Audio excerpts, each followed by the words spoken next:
السلام علیکم۔ مالا کی 5th ایپیسوڈ کے 3rd پارٹ میں خوش آمدید۔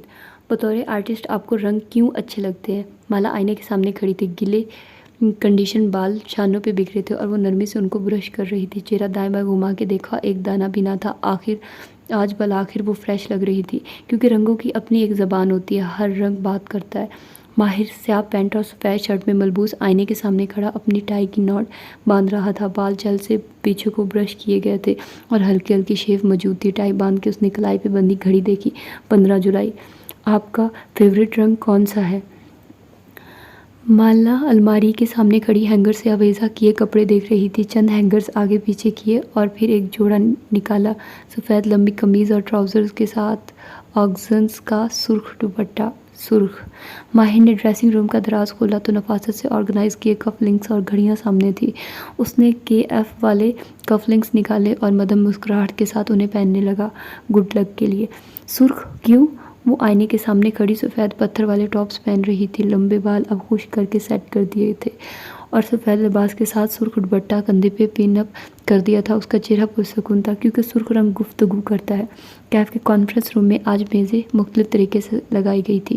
کھڑکی کے ساتھ رکھی ایک اونچی میز پہ بڑا سا 3D ماڈل رکھا تھا، ایک سرخ رنگ کی مستطیل عمارت کا سرخ خول ہموار نہ تھا، بلکہ وہ ٹکڑوں کی صورت میں سرخ فائبر گلاس سے بنایا گیا تھا اور ہر ٹکڑے میں سرخ کا ایک مختلف شیڈ تھا، کہیں نارنجی جیسا، کہیں انار جیسا۔ اوپر لگی مصنوعی روشنیاں حرکت کر رہی تھی، جن کے باعث وہ جھلملاتے ہوئے سرخ شیشوں والی عمارت لگتی تھی۔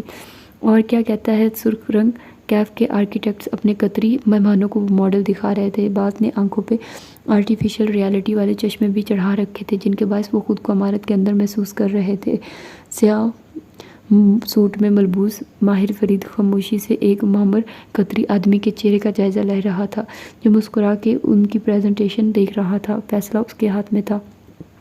سرخ کہتا ہے کہ مجھے یاد رکھو۔ مالا نے الماری کھولی اور جھک کے جوتوں والا خانہ دیکھا، جہاں قطار میں جوتے لگے تھے۔ 2 سرخ جوتے ایک ساتھ رکھے تھے، سرخ فلیٹ جوتے اور سرخ ہائی ہیلز۔ اس نے مسکرا کے ہائی ہیلز نکالی۔ یہ رنگ توجہ کھینچتا ہے، ایک تاریخ میں لکھا جاتا ہے۔ طویل کانفرنس ٹیبل کے گرد تمام افراد بیٹھے خاموشی سے سن رہے تھے۔ اب ماڈل وسط میں رکھا تھا، ایک طرف بڑی اسکرین پہ پریزنٹیشن چل رہی تھی۔ ماہر فرید ہاتھ ہلاتے ہوئے وہاں چلتی سلائیڈز کی وضاحت کر رہا تھا۔ بار بار اس کی نظریں معمر قطری کی طرف اٹھتی، اس کا مسکراتا چہرہ بے تاثر تھا۔ ریڈ رائڈنگ ہوڈ کا چوغا کسی اور رنگ کا ہوتا تو یاد نہ رہتا۔ وہ ریسٹورانٹ میں داخل ہوئی تو کافی کے روسٹ ہوئے دانوں کی خوشبو نتنوں سے ٹکرائی۔ وہ متلاشی نظروں سے ادھر ادھر دیکھتی لکڑی کے زینے تک چلی آئی۔ سفید بیگ کونی سے لٹکا تھا، سرخ دوپٹہ کندھے پہ سیٹ تھا، گردن میں ڈائمنڈ کا ننھا سا لاکٹ تھا۔ وہ اعتماد سے سرخ ہیلز کے ساتھ لکڑی کے زینے پہ چڑھنے لگی۔ ریڈ شوز والی فیری ٹیل میں لڑکی کے جوتے سیاہ ہوتے تو بھول جاتے، لیکن ان کی رنگت کی سرخی نے انہیں یاد رکھوایا۔ ماہر ریموٹ کے بٹن دباتا سلائیڈز بدل رہا تھا۔ طویل میز پہ بیٹھے افراد اسے سن رہے تھے۔ زرینہ اور دوسرے آرکیٹیکٹس درمیان میں چند باتوں کا اضافہ کرتے تھے۔ معمر قطری اسی مسکراہٹ کے ساتھ سر ہلا رہا تھا۔ سرخ خون کا رنگ ہے اور آگ کا بھی۔ ٹانگ پہ ٹانگ جمائے بیٹھی زرینہ نے ماہر کی نگاہوں کے تعاقب میں کانفرنس ٹیبل کے ایک دہانے پہ بیٹھے بوڑھی قطری کو دیکھا اور پھر دوسرے دہانے پہ کھڑے اپنے پروجیکٹ کے بارے میں بتاتے ہوئے ماہر کو۔ وہ ماحول کا تناؤ محسوس کر سکتی تھی۔ جب آپ سرخ پہنتے ہیں تو آپ کے جانے کے بعد بھی آپ کا ذکر کیا جاتا ہے۔ زیاد سلطان کھڑکی کے ساتھ ایک میز پہ بیٹھا تھا، اسے دیکھتے ہی مسکرا کے اٹھ کھڑا ہوا، ایک نظر اس پہ ڈالی اور مسکرا کے اعتماد سے چلتی اس کی طرف آ رہی تھی۔ مگر بہت سے لوگ سرخ سے غیر آرام دہ بھی ہوتے ہیں، وہ کہتے ہیں سرخ ٹو مچ ہے۔ معمر قطری مسکرا کے نوٹس لے رہا تھا۔ ماہر اب اس کی سیدھ میں کانفرنس ٹیبل کی سربراہی کرسی پہ بیٹھا تھا، ہاتھ ہلا کے عربی میں بات کرتے ہوئے وہ اپنا مدعا بیان کر رہا تھا۔ اس کے تمام اعصاب تنے ہوئے تھے۔ لوگوں کے لیے تو ہر چیز ٹو مچ ہوتی ہے، لوگوں کی سننے والے پیچھے رہ جاتے ہیں۔ انسان کو وہ رنگ پہننا چاہیے جس کے لیے اس کا دل چاہے۔ زیاد اور کشمالہ ریسٹورانٹ کی ٹیبل پہ آمنے سامنے بیٹھے تھے اور ویٹر کافی سرو کر رہا تھا۔ کیف کے کانفرنس روم میں بچھی طویل میز پہ بہت سے لوگ بیٹھے تھے، لیکن سربراہی کرسیاں صرف 2 تھیں، ایک دوسرے کے سیدھ میں۔ ایک پہ ماہر فرید موجود تھا اور وہ سیدھ میں رکھی کرسی پہ وہ بوڑھا قطری۔ میں اس پروجیکٹ کو کرمزی کے نام سے پکارتا ہوں، ماہر فرید سربراہی کرسی پہ بیٹھا اپنے بزنس فیس پہ مسکراہٹ سجائے کہہ رہا تھا، البتہ اس کے جسم کے تمام اعصاب اس وقت تنے ہوئے تھے۔ دنیا کے میٹرو